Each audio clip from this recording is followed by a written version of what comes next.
Hello everybody. In this class I will talk about the notion of text and the concepts that are related to it as metatext, intertextuality, cohesion, hypertext, semiotics, coherence, cotext, pragmatics, and so on.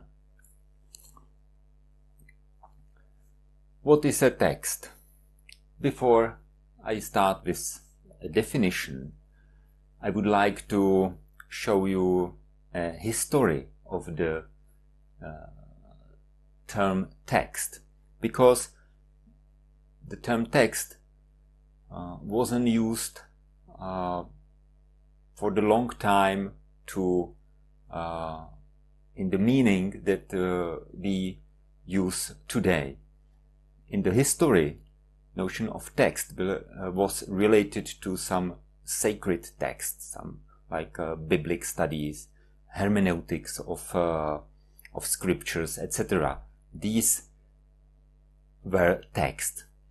The current meaning of the term text and current use of the term text is quite recent. It's from the late 60s. The term text replaced the then usual word literary work. In the beginning of the 20th century, people didn't talk about Shakespeare texts, but about Shakespeare's work. So it started quite recently, or 50 years ago, when in social sciences and humanities the text, the notion of text appeared as a frequent term, and in the 1980s appeared the notion of textuality, which was unknown before. I would like to illustrate it on this chart. It's from Google Books Ngram viewer. It means that this is frequency of the use of the term text in American English, in books printed in American English, and it starts in the beginning of the 20th century till the end of or till 2019, and you can see that the frequency was quite stable till the mid of the century, when it started to rise, but the significant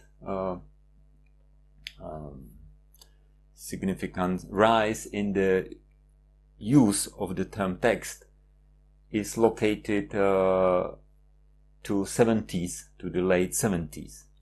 So you can see the frequency almost doubled in during like a decade, and from the new century it's quite stable.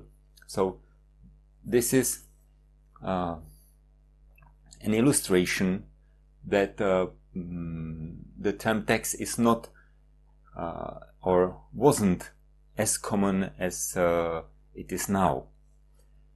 And also I would like to point to this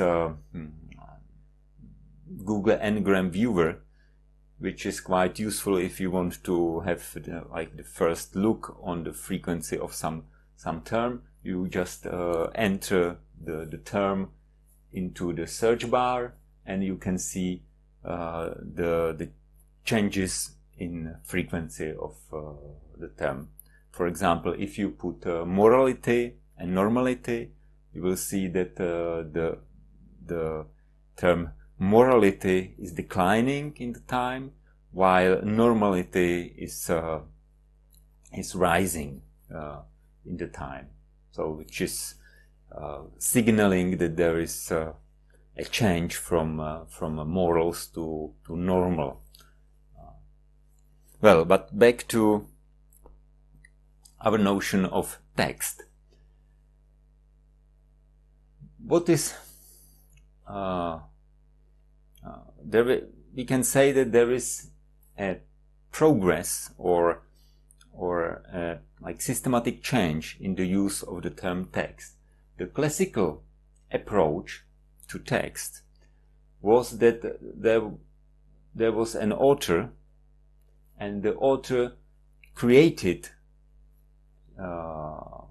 some text which was called his or her work, and the text was, or the work was, understood as like extension of the author, something which directly stems from the author, and like a realization or materialization of their ideas. And then the analysis of the work, of the text, was the way how to know more about the author, about his or her idea. So analysis of Shakespeare work was to understand Shakespeare and his time, and how to the text were the way how to know more about its their creator, or the environment when the creator or the author wrote the text, etc. In 20th century, in like since 1930s or 1940s, the focus or the emphasis shift from the work to the communication, from the author to the the action of communication, where we don't have the author is now called sender, and there is its a partner which is receiver. And what was interesting for the scholars in this time was the communication, what is in between, what happens in between sender, the author, and receiver, the reader, for example. And we can date the creation of content analysis to that period. And I put the quote of Berelson, like the father of content analysis,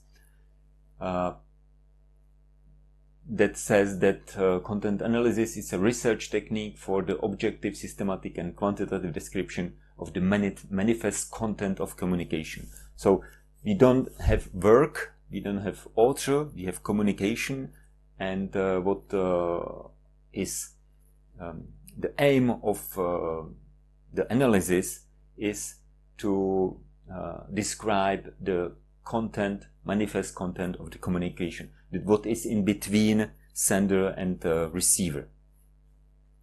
Later on, in the 70s, we talk about linguistic turn, which reverse the situation from the classical approach, which is focused on author. Next, the communication turns focused on the communication, to the linguistic turns that is focused on the text itself. So the text is now in the center of the attention. The primary interest of analysis is to analyze text as it is, and all the rest, the receiver, the author, sender, is around. It's a context. So we can see this scheme that we have text and we have process of production, which is author writing the text. We have social condition of production, for example, the condition where in which the author was living, and process of interpretation. It's about receiver, the reader, how the reader interpret the text, and social conditions of interpretation, which is context of the text. So it's quite opposite to the classical approach to study text, which is focused on interpretation of author's ideas. So we look through the text to the author's ideas, and the text is just just medium or like a glass through which we are looking on the author, to the current situation where the primary interest is a text, and we describe the text, and the rest, the author or conditions, are just context. It's not a part of text. For example, Michel Foucault came with the function of author, which means that the text doesn't have an author or its author. The text has a function of author. What does it mean? That there are some texts that all texts, in principle, all texts have their authors. Someone, being a human or a machine, had to write a text or to tell the text. So there is an author. It's clear. But for some text, we don't need to know about the author. For example, if we have the Constitution or National Constitution, which is like the principle or the basic law in a country, we don't know. There is no mention of the author. Or national anthem, there is no mention of author. Or if we have some warnings, don't enter this area, there is no author written the name of the author who wrote the text. So the author is not what is important for a text, in definition. The author is a function of the text, that some text need authors, as a fiction, novels, or scholarly articles, scientific text need author. They while some text don't need author. We don't want to know about a person who wrote "Don't enter this area," or the name of the city. When we enter into city, we see the name of the city written on the board, and we don't care about the author of this text. Or welcome to Prague, we don't care who wrote it, who is the author of this text. So author is the function of the text. It's a function of the text. And also notion of textuality is something that there is a quality of some object which transform the object into a text. And I will talk about it later. So this is the short history of the term text. That it's not something that was here for in the same meaning for the long time. It's just the last 50 years that we use the notion of text as today. The definition.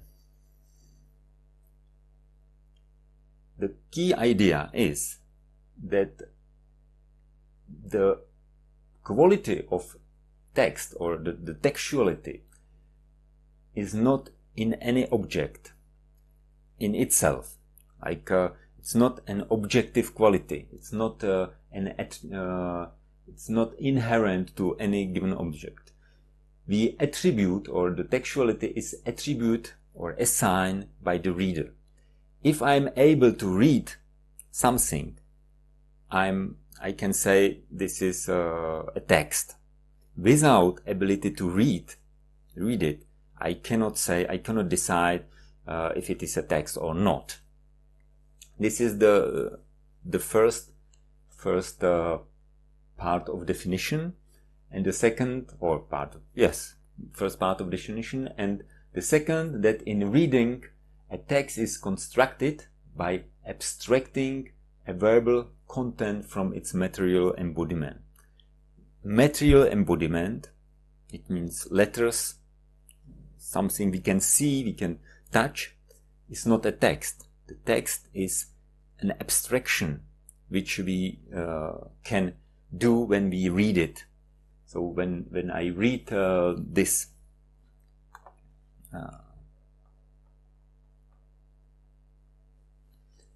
when I can read it, if I can abstract a verbal content, which the verbal content of this is it is an apple.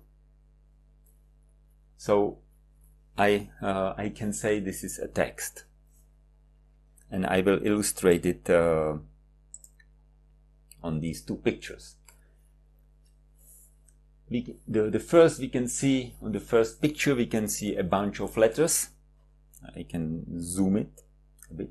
Bunch of letters, and usually when I ask students what is a text, they say yes, like sentence or letters, ordered letters, etc. So we see letters, and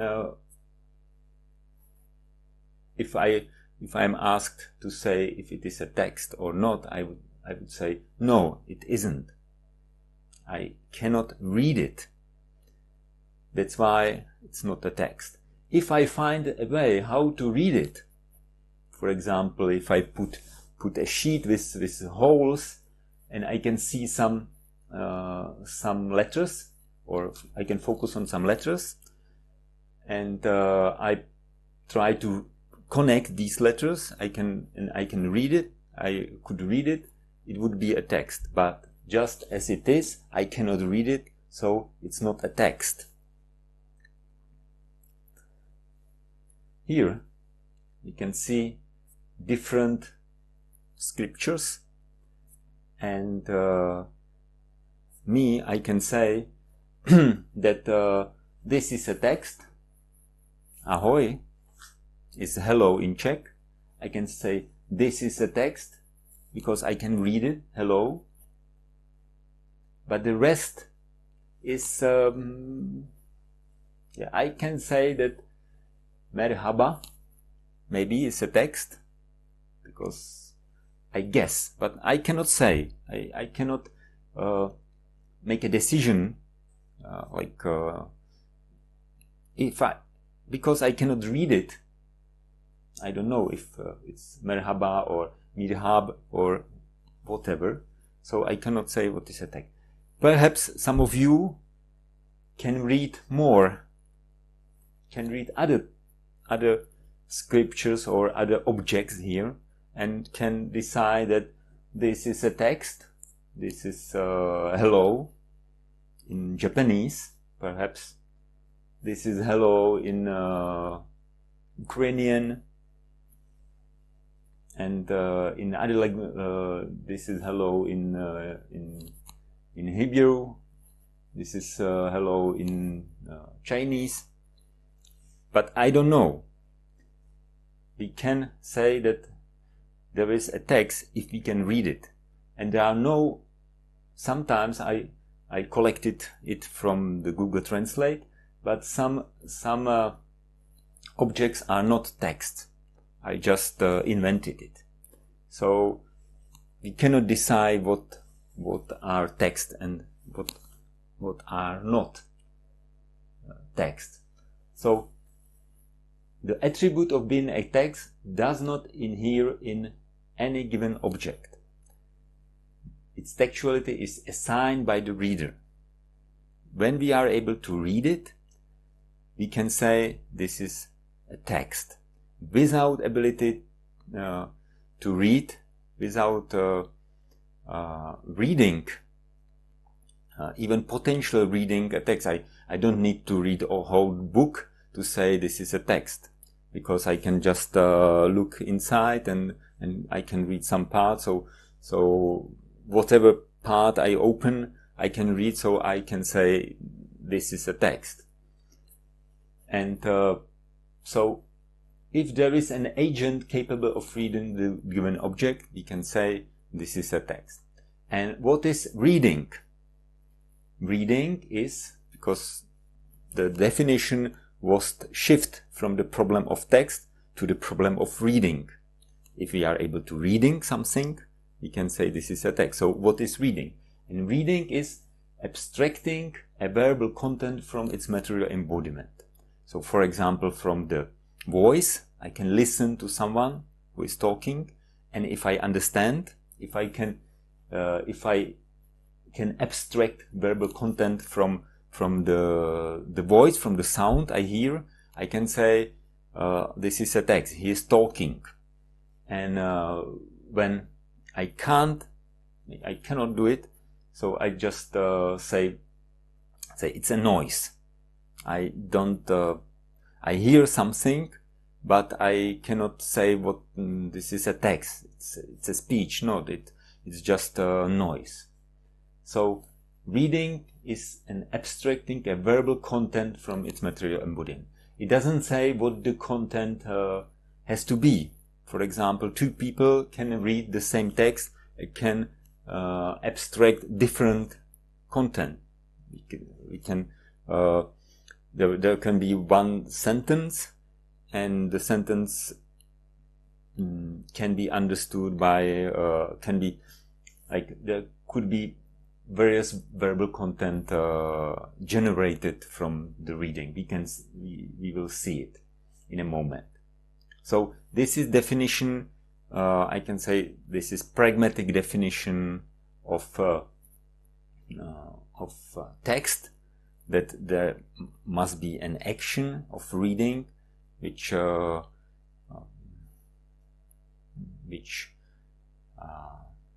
produce the textuality. Without reading, there is we cannot say something is a text. And what are key features of text? When we are able to read it, we focus, or to be able to read and to be sure that we are reading and we are abstracting a verbal content, we need to acknowledge two qualities of a text. First is cohesion, which means linguistic orderliness, that the text is grammatically correct, and that there is a linguistic order in it.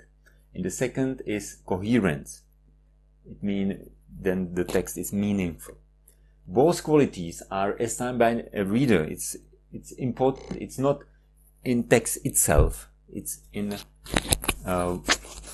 when we read it. It's about our reading a text. Let's look at examples. I have a brother. He lives in Canada.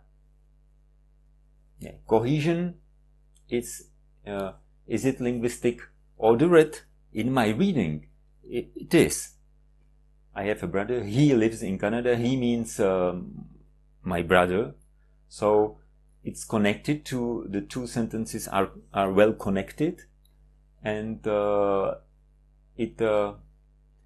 and they have meaning. They have a meaning. I find them meaningful.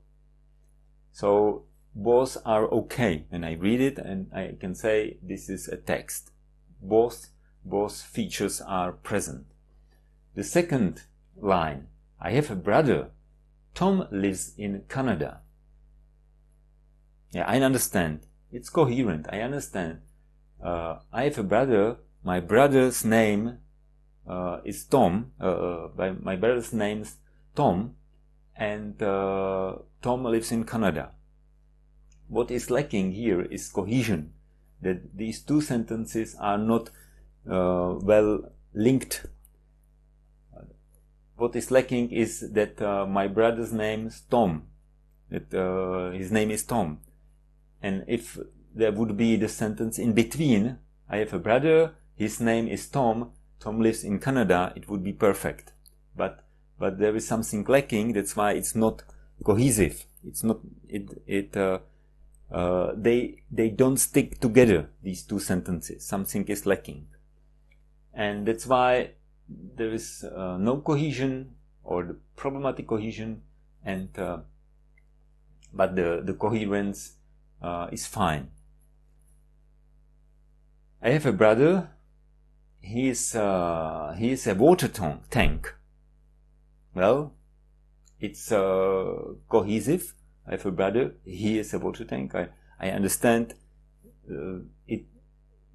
The text is about my brother who has some quality, but the quality of water tank is rare. It's strange. So it's not coherent. It doesn't make sense. But in this abstract context, or without context, I can imagine a situation when it would be perfectly coherent. For example, when we talk about drinking water, that some people drink a lot of water, other people are drinking less water or almost no water, just alcohol or tea or coffee. And I can say, I have a brother and he is a water tank. He is drinking all the day the incredible amount of water. So it would be, in this context, in this conversation, it would be coherent. So the coherence is assigned by a reader. I cannot assign the coherence here because I have no proof, I have no context, no reason for assigning the coherence, but it could be there. And the last is the most problematic. I have a brother, she is a water tank. So it's not cohesive because I have a brother, brother is not, we cannot replace brother with a personal pronoun she, because the gender of brother is male while she is female. So there is a problem of cohesion. It doesn't stick together. But also there is a problem of coherence, because I don't understand what does it mean. I have a brother, she's a water tank. But there can be a situation, I don't know what in the present moment, but then can be that we could understand it as perfectly cohesive and coherent. For example, in a poem. So let's look at a poem.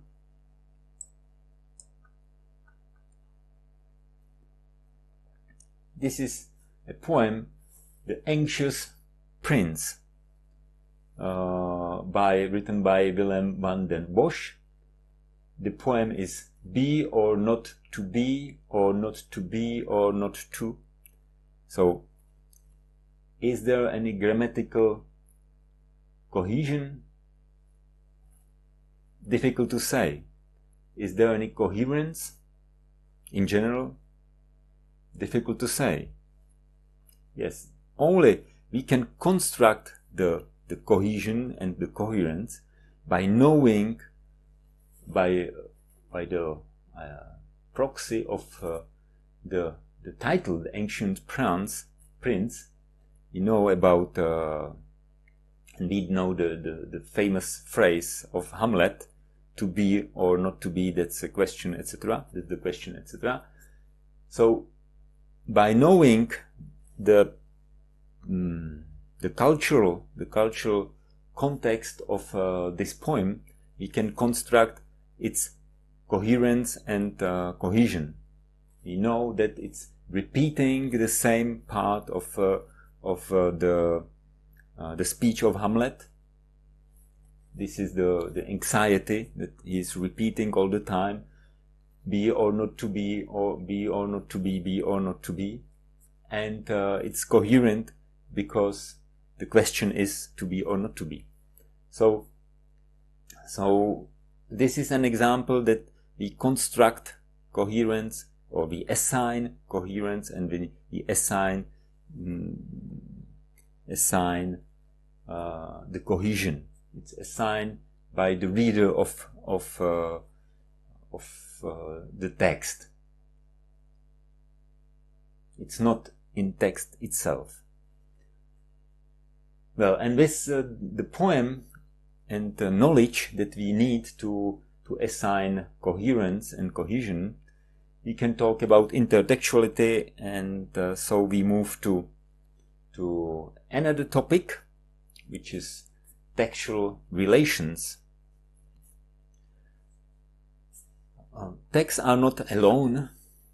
We know many texts, and we realize that these texts that we know are sometimes related closely, and sometimes they are unrelated. If two texts are related in some way, we can talk about that there are textual relations, which are of two types. The first is intertextuality, and the second is transtextuality. Intertextuality, we talk about intertextuality when the relationship between two texts or many texts, two and more texts, is horizontal, that they are on the same level, and that one text is present in another text, just on the same level. So, for example, if I put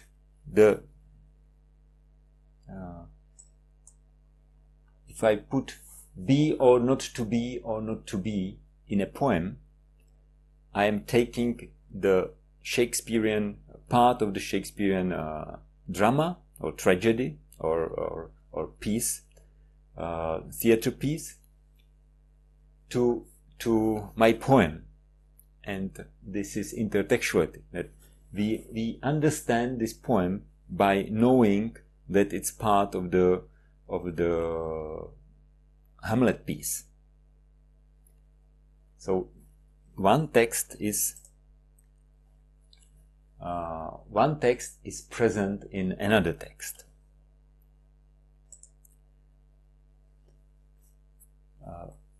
Bazerman, even he is talking about that almost, or he is suggesting that almost every word and phrase we use we have heard or seen before.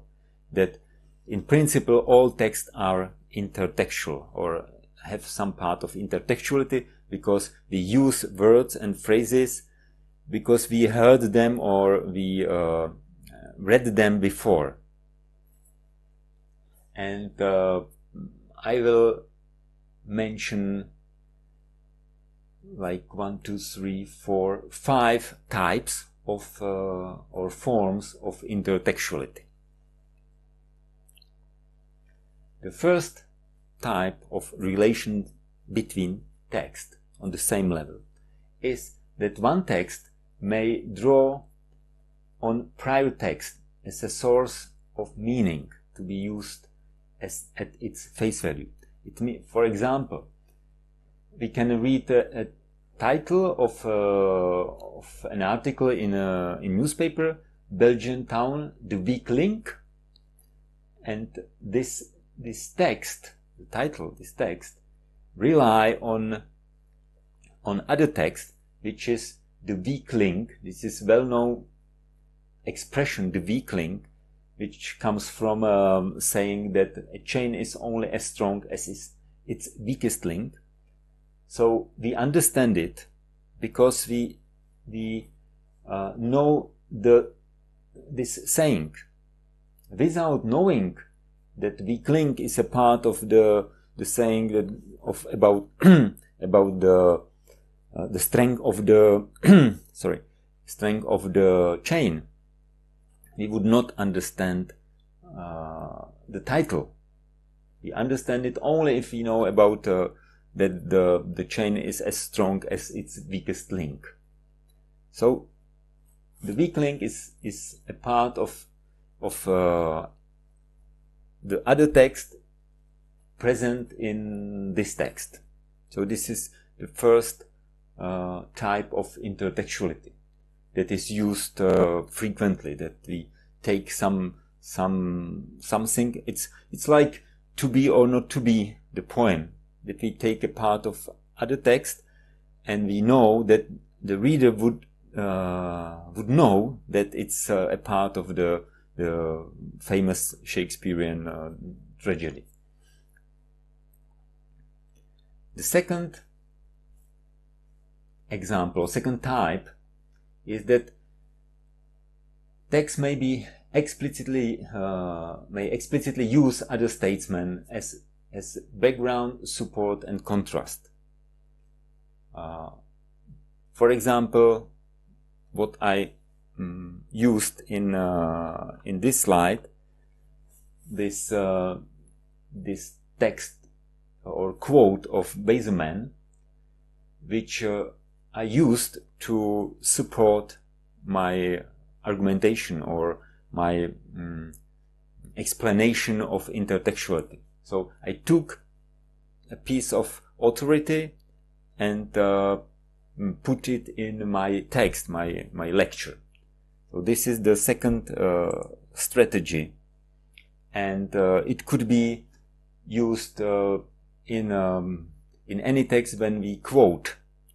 Quotation is this type of intertextuality. When we quote in media, we find in newspapers, we find frequently quotes.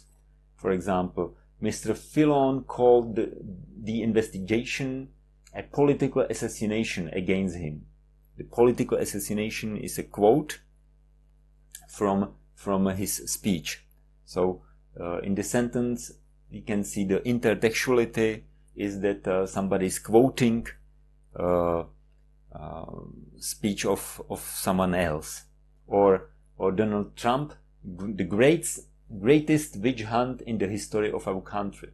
So this title in a newspaper use intertextuality. It quotes Donald Trump, and we can encounter it everywhere. So quoting another person or text by another person is or quoting another text is the second type of intertextuality.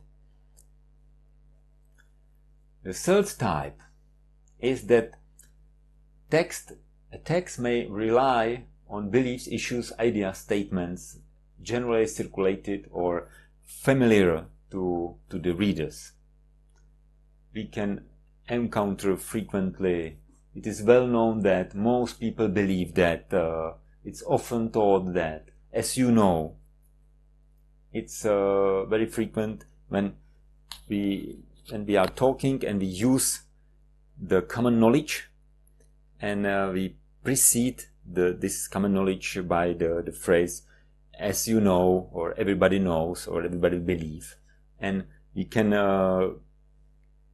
in this sense we are doing making intertextuality. For example, it is well known that alcohol consumption has a negative impact on speech. This is intertextual because it's relying on the common knowledge that alcohol consumption has a negative impact on speech. Or most people believe that a criminal convinced by a jury should face their punishment and not try to wiggle out. So this is also kind of intertextuality when we put some general knowledge into our text. This is not the same as the weak link, because the weak link from the first example, from the example here, is that the expression is taken, or it use an expression, not an idea. This is a chain is only as strong as its weakest link. It's an expression, it's saying. It's not an idea. It's also an idea, but it's known as an expression. While this, it's about ideas, about beliefs, statements in which the content is important, not just the expression. Next, we can consider intertextuality when we recognize some type of different type of or different kind of language or phrasing or genre, which should intentionally invoke some social word, some particular social word. For example, this is a part of rap song lyrics, and the language which is used in the song is intentionally different from the language people use in normal communication, because it's genre of rap music. So this is the way how we can talk about intertextuality, that they use particular words from vernacular speech, from colloquial speech, or from gang speech, or whatever type of language which is related to the environment of rap music, and they put it into into their songs to relate it, that the listeners can relate it to this environment, or just think about it. It's coming from this environment. Another type of or another example is a legal text, which use intertextuality in order to convince the readers that it's really legally serious text, that it's formally perfect, coherent, that it has binding capacity to be used as instruction to arrest somebody or to judge something. You say that on August 10, I will not read it, but you know the type of legal language which is difficult to understand, and you must know how to read it or how to understand it. You must be used to read it, to understand it. So this is the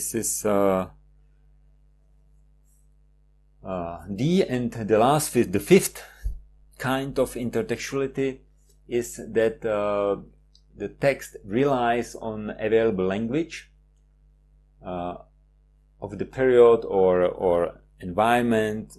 It's similar to the previous one, but in this case it's unintentional. It's not like a song or like a legal text which were intentionally produced as legal text or as rap song. In this, the type of language is original, is unintentional, is spontaneous. For example, when we read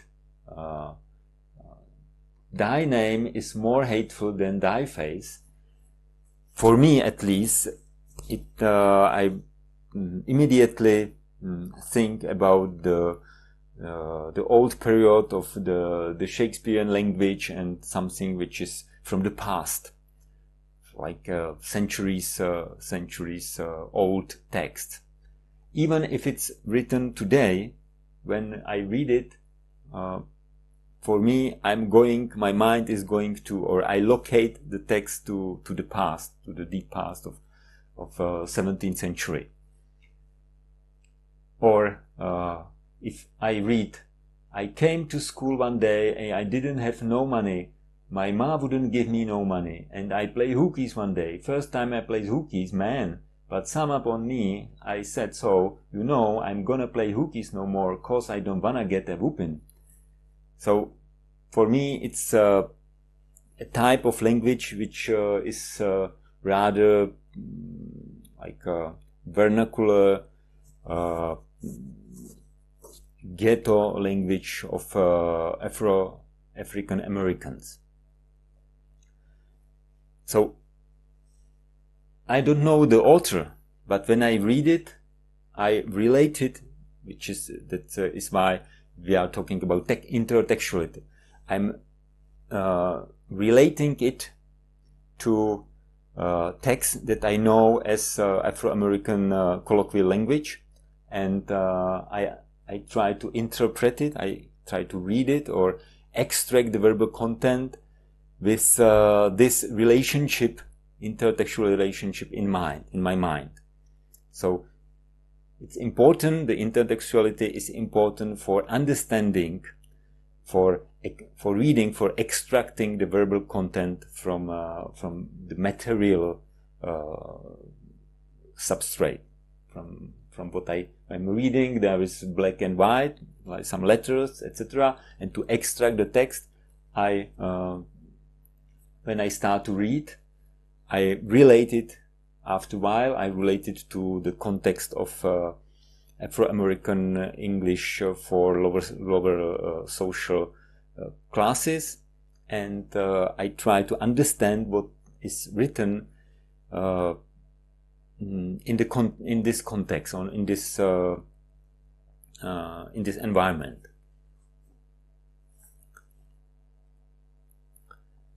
So this is intertextuality, which is horizontal. Some text in another text. And there is 5 forms or 5 kinds of intertextuality. Of course, there can be more, but I think 5 is enough. The second type of intertextuality, of textual relations, is transtextuality. Transtextuality is also some relationship between 2 or more texts, but the relation is stratified. So there is one text which is like above, and another text which is below.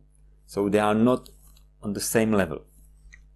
For example, if we have title of a book, the title is not like the same as the book, as the content of the book. The title is something that is describing the content of the book. Or if we have the name of the author, the name of the author is not the content of the book, it's something describing who wrote the book.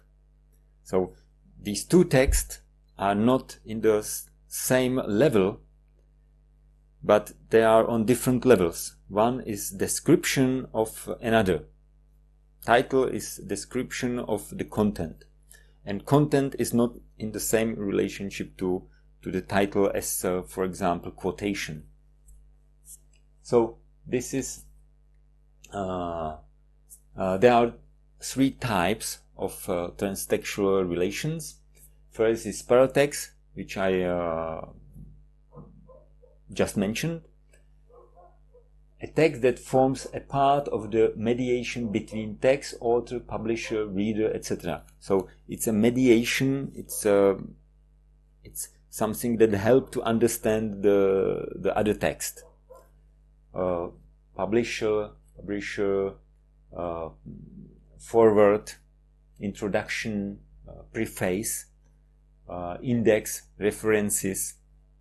If you read an article, scholarly article, there are title, which is not a text itself. It's not reading the title, is not reading the article itself. There is an abstract, which is also paratext. Abstract is what is in the article. Abstract is not a part of the article of the real article. It's about the article. List of references at the end is a part of the article as a product, but it's not a part of the text. It's a paratext. We don't need to read the list of references to understand the text, the article. So these are paratexts. And we have also hypertext. Hypertext is a text that is using another text for just through the reference to it.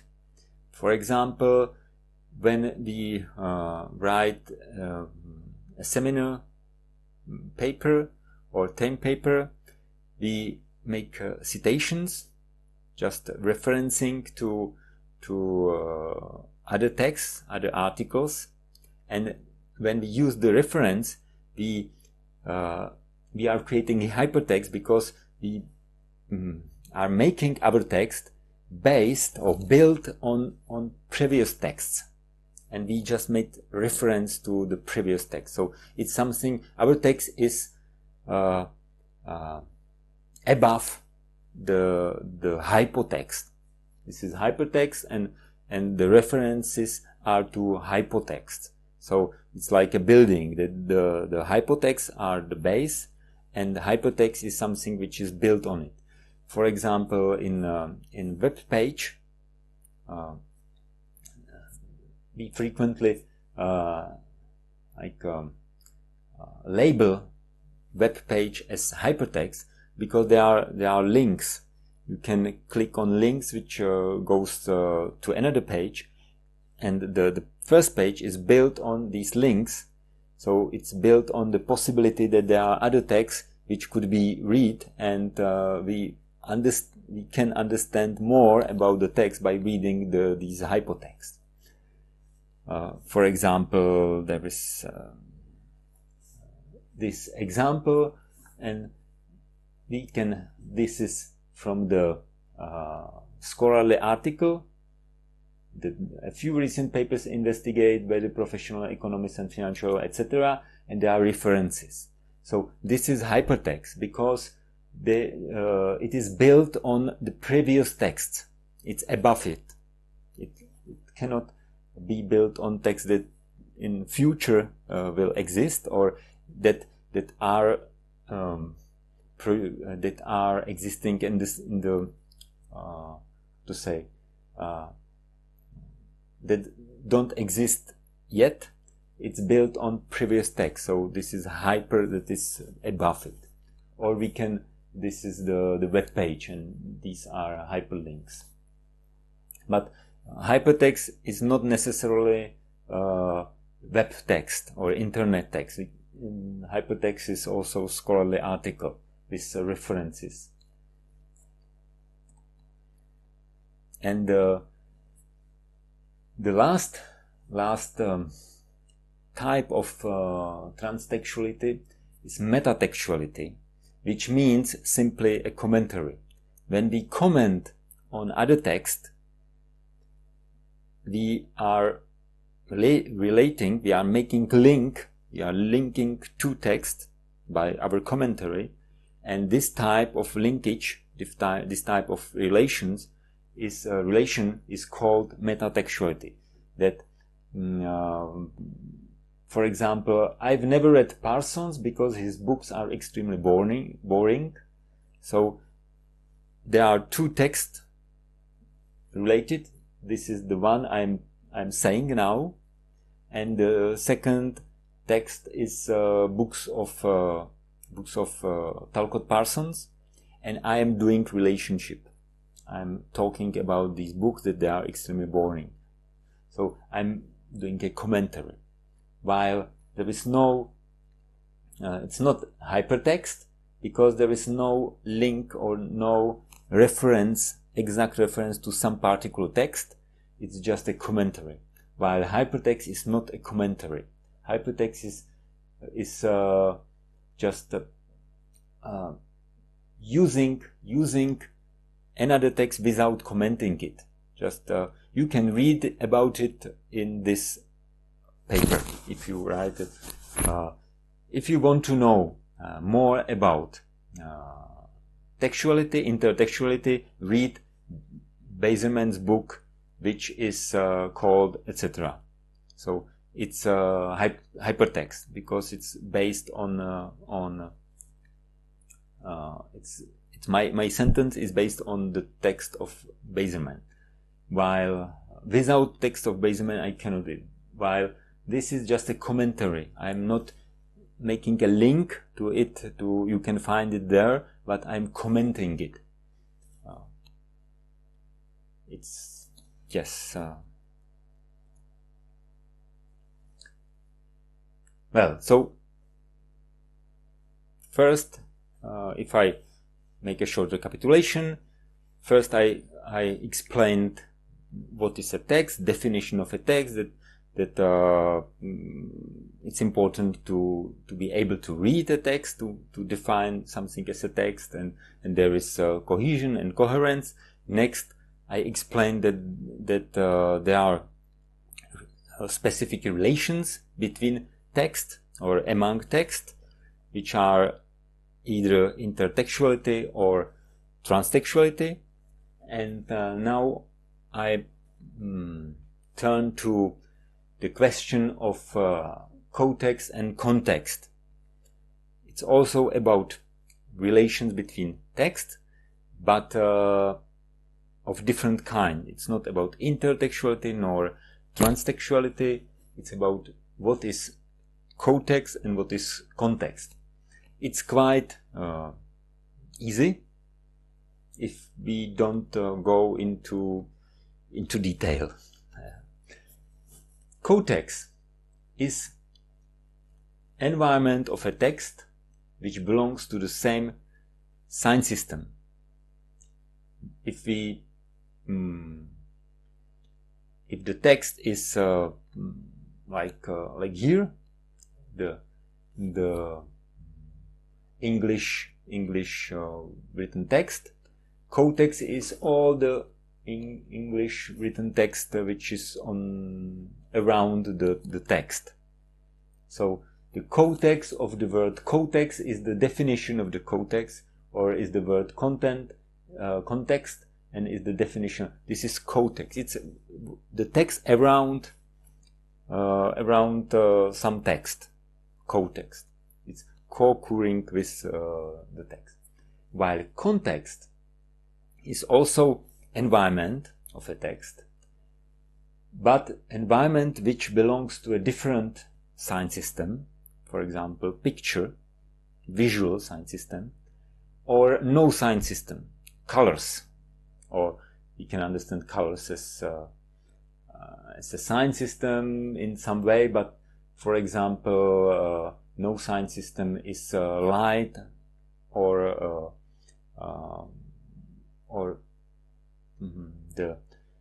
the medium that where the text is present, for example, on a wall.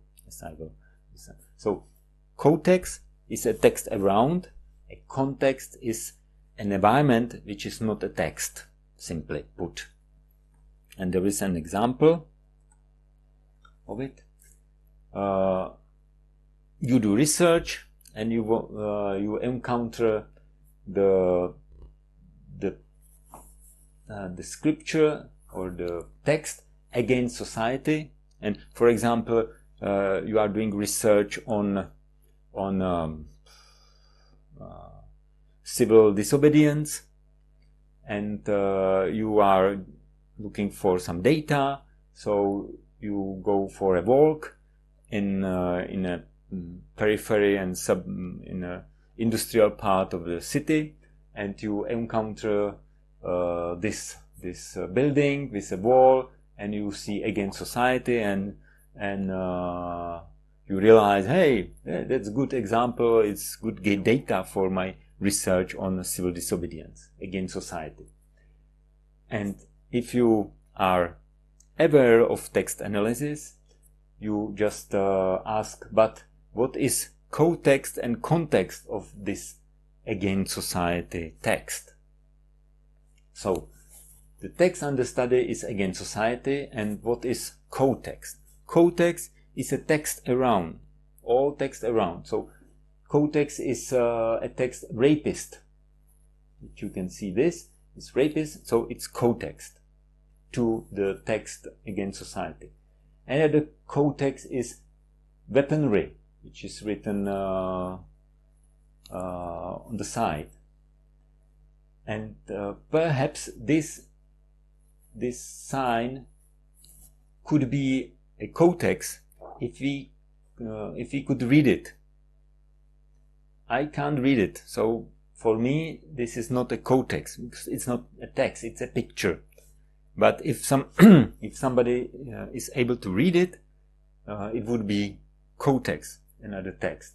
So if we make a sheet with our field notes, we can put a picture, we can make a photo, and we can write I encounter text to analyze Against Society, and I found several co-textual elements as rapist weaponry.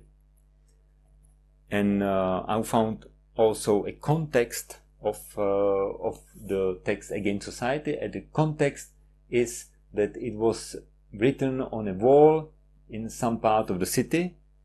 This is context, because wall is not a verbal environment, it's non-verbal environment.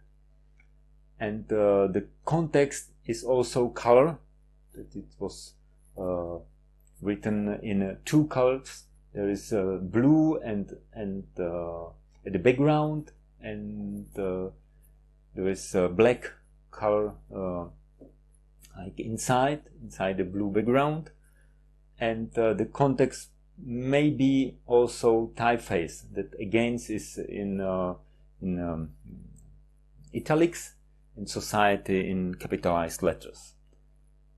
This is a context, and possibly context is this sign. So to repeat, co-text is a verbal environment of a text of the text we study, and context is non-verbal environment of the text under study. For example, if I am saying, I think you don't need more examples, or we will deal with these examples in your homework. And there is another term, multimodality. Multimodality means that some text consists of elements of several sign systems. For example, the verbal sign system and the picture. So this is this sign for smiling. Welcome back home. There are two sign systems. It means that this object is multimodal. Also, this stop smoking. I can say it immediately, but what is written is only stop. But as I see the cigarette broken, so I realize, it's my inference, that this object is telling me stop smoking, and this is multimodality or multimodal object.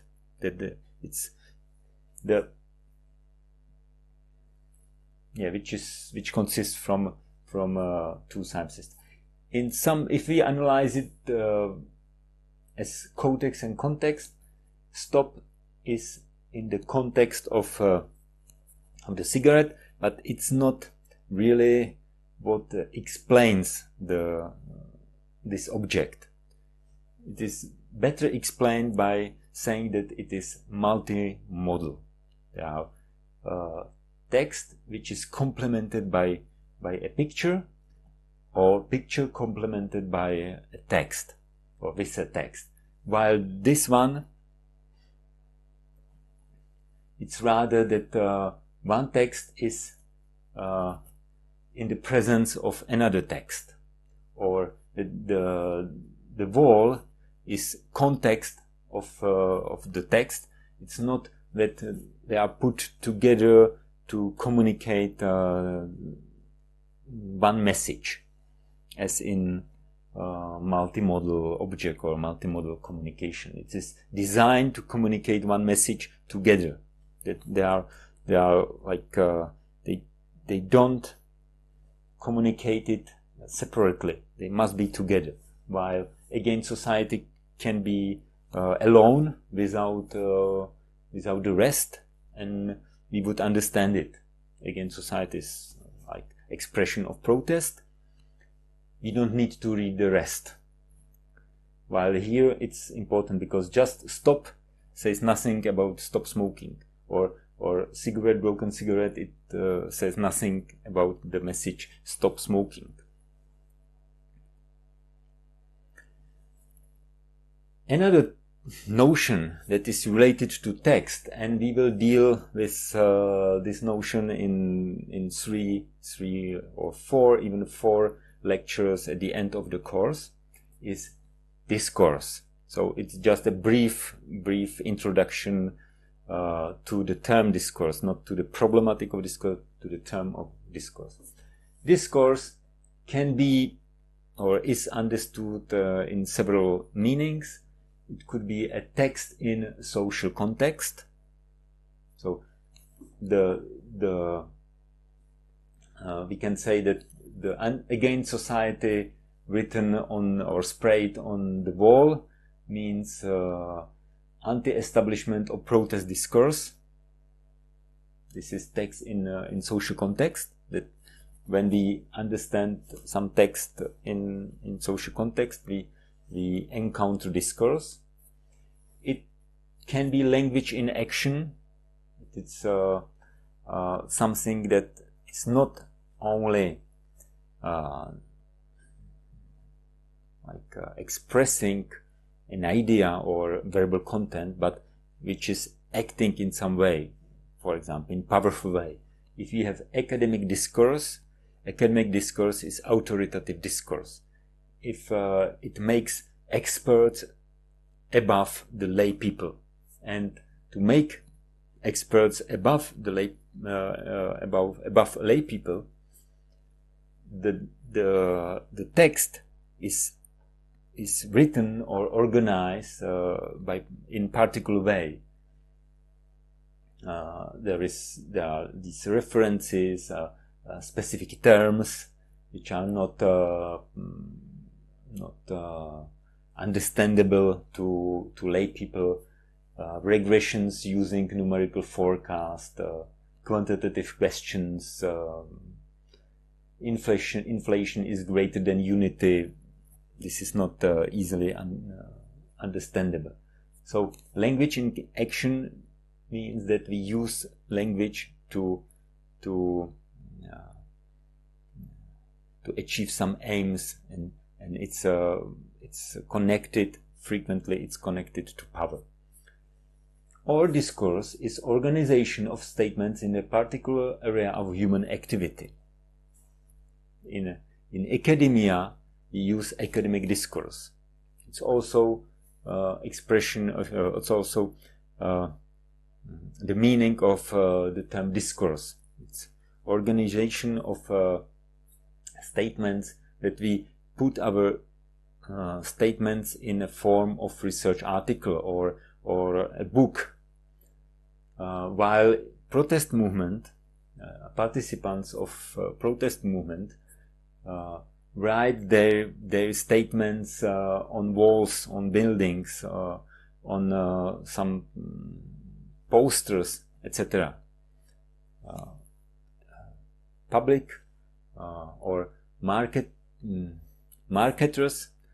or public relation discourse has a form of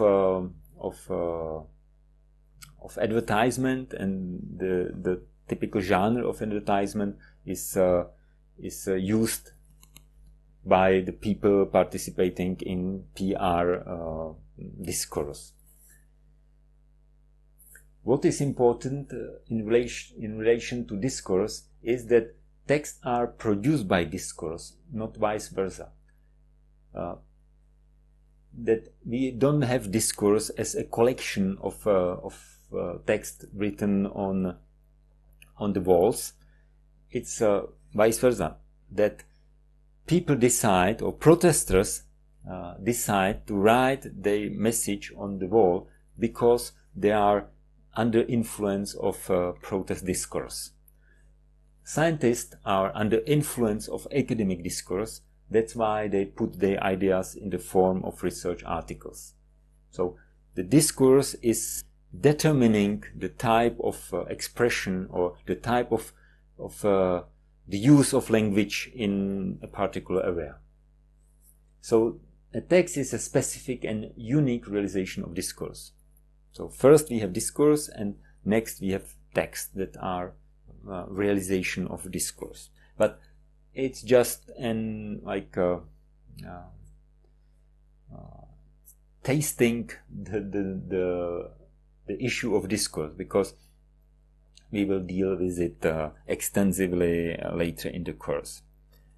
And the last notion, or bunch of notions, that I will talk about in this class is semiotics. Semiotics is a study of sign system, and language is the most important sign system in society. That's why we should know something about semiotics. The people who are like the proponents, or who were important for creating semiotics are Charles Peirce, Ferdinand de Saussure, Roland Barthes, Greimas, and Eco, Umberto Eco. So if you hear these names or read these names, you should relate it to semiotics. And semiotics has three branches: semantics, syntactics, and pragmatics. So study of sign system can be done by three ways. The first way is to study relation between a sign and the meaning, and the thing to which the sign refer. For example, we have tree, the word tree or sound tree, which is a sign. It's a verbal sign. It's a sign of the language sign system, tree. And we have also idea of tree. This is the picture. It's idea. It's not the picture stands for the idea of tree. And when we say tree, there I see a tree. Another person who is listening to us imagine what I am saying, that I'm seeing a tree. So this is what we found in dictionaries. When we don't know what the meaning of some word, the idea the word is referring to, we look into dictionary. So if we don't know semiotic, what is the meaning of semiotics, what the word, the sign semiotics is referring to, we look into encyclopedia and learn about the referent of semiotics, which is what I'm talking about right now. So this is semantics. It's about meanings. For example, semantics of democracy. What is democracy? What is the meaning of democracy? What the term democracy is referring to? Is referring to popular election? Is referring to some constitutional rights?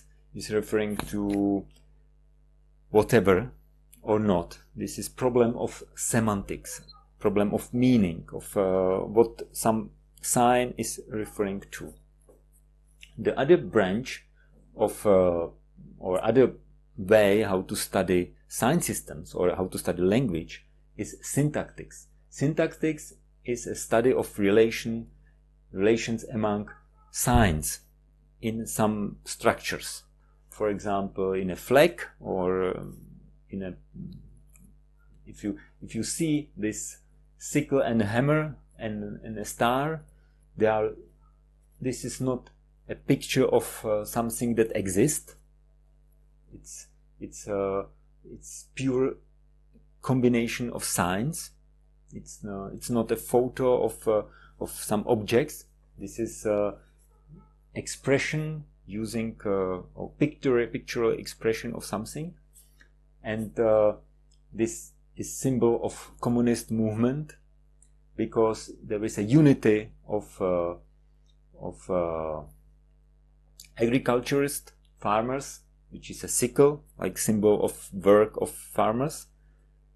Hammer is a symbol or represents working class, like workers in factories. So this is the class of agriculture, so working in agriculture, workers in factories.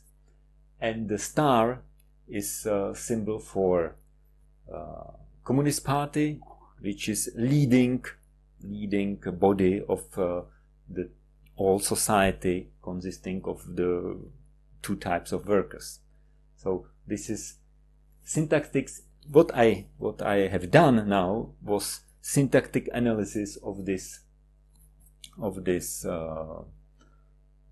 picture or sign structure, and we can do syntactic analysis. For example, if we analyze expression or statement, we the people, so that in this sentence the author puts or is putting himself or herself in the position of the people. People never speak together. Whole people, it's impossible. So somebody is putting in the position of representing the people or the whole population. Or a statement: all human beings are born free and equal in dignity and rights. This is one statement. And the second: everyone has the right to life, liberty and security of a person. The first is a statement about what is the situation, is description, is descriptive. That people, human beings are born. It's something essential. It's something which is inherent, which is, you cannot take it, the dignity and rights from human beings, because they are born as such. It's their quality. While in the second sentence, the syntactics is different. Everyone has the right. So it's not a quality of the human beings, it's their rights. So we can take the rights from them, because we cannot unborn people from freedom, but we can take their rights from them. And the third is: no one shall be subjected to torture or to cruel, inhuman, degrading treatment or punishment. No one shall be subjected. This is proscription. It's forbidden. It should not be. It's something that is not good. So we can see if these three sentences are a part of one declaration of rights of human beings, so that the syntactics is different. They have different strength. The first is the strongest. Human beings are born free and equal in dignity, so it's impossible to change. Everyone has the right to life, so we can, in some situation, we can take the right of some person. And the third: no one shall be subjected, which is the weakest. It's just something that should be done, but it's not guaranteed. So this is syntactics, that we study formal relationship between these three statements, in a formal structure of Declaration on Human Rights of people. And the third is pragmatics, third way how to study science systems. And pragmatics focuses on use of the language. So you study science and their effects on people who use them. For example, in this picture, this woman used the language in ironical way to offense her partner. Surprise me, say something smart. It's a ironic way or sarcastic way how to humiliate your conversation partner. So pragmatics is about how people use language to do something, to humiliate, but to be polite, to be unpolite, to make other people believe something about themselves, etc. This is pragmatics. And this is the closest for sociology. Sociology is exactly studying how language is used to have effect on other people.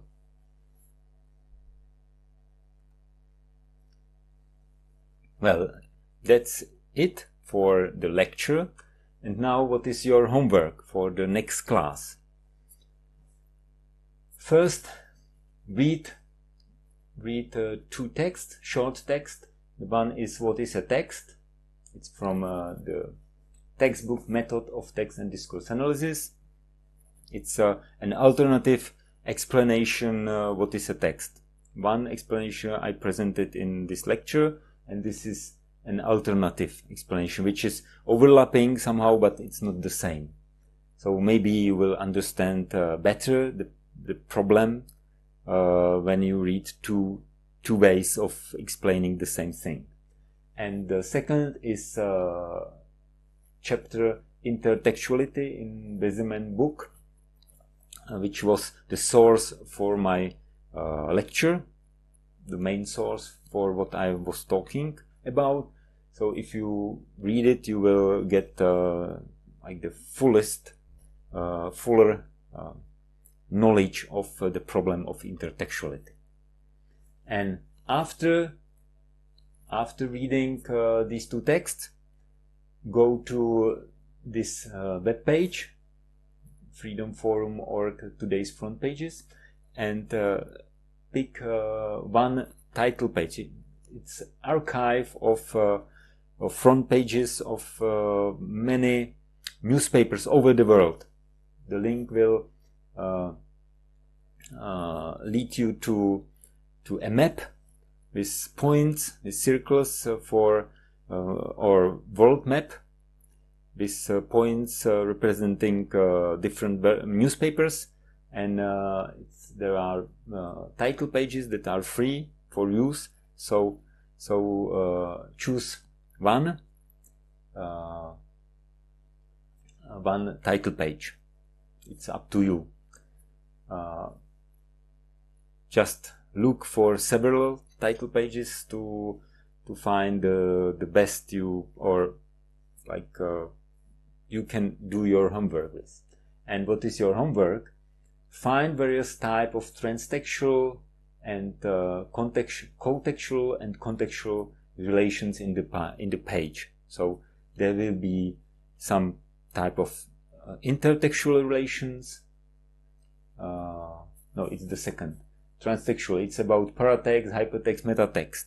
Remember, paratext is information, is mediation between author and the article and content, title, and etc. Hypertext, metatext is commentary. Cotextual is textual environment of a text, and contextual relation, context is which is not a text. It's around the text, but it's not a text. So find cotextual and contextual relations and mark them out.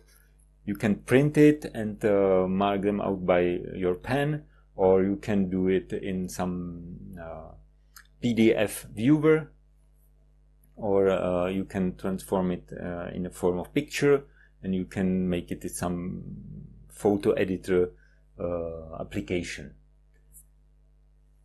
This is find various types of transtextual and also find examples of intertextuality in the page. And you remember 5 types of intertextuality. Also map them out. Save, scan or take a high resolution picture of the page and upload it to Moodle. Until the deadline is Wednesday at noon.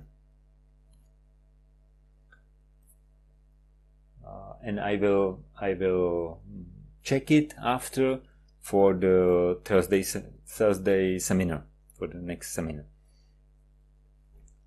And during the seminar, which we will have Thursday, I will ask some of you to explain what types or relations you found and how could be included into sociologically informed text analysis. So think what to do, what you can say about society or about social context, about something sociologically relevant from the analysis of intertextuality and paratextuality. Sociological analysis is about power, about groups, about identities of individuals and groups and social categories, about cooperation. So this is sociology. So try to interpret some these relations sociologically. For example, in terms of power or in terms of a hierarchy of various groups of people. Yeah, that's homework. If something is not clear, just email me. I have a question. How many types of intertextuality I have to find, etc. Or I have to mark out. Yeah, I would respond to you as much as you can. Yeah, thank you for your attention, and I'm looking forward to see you at the seminar.